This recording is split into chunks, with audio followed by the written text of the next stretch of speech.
It's not a new command I bring to you,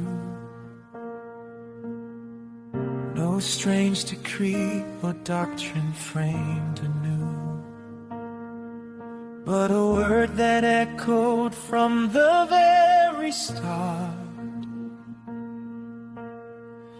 a flame once kindled in the faithful heart, that we should love each other hand in hand, upon the rock where our foundations stand. For love is not a feeling soft and blind, nor just a fleeting shadow of the mind.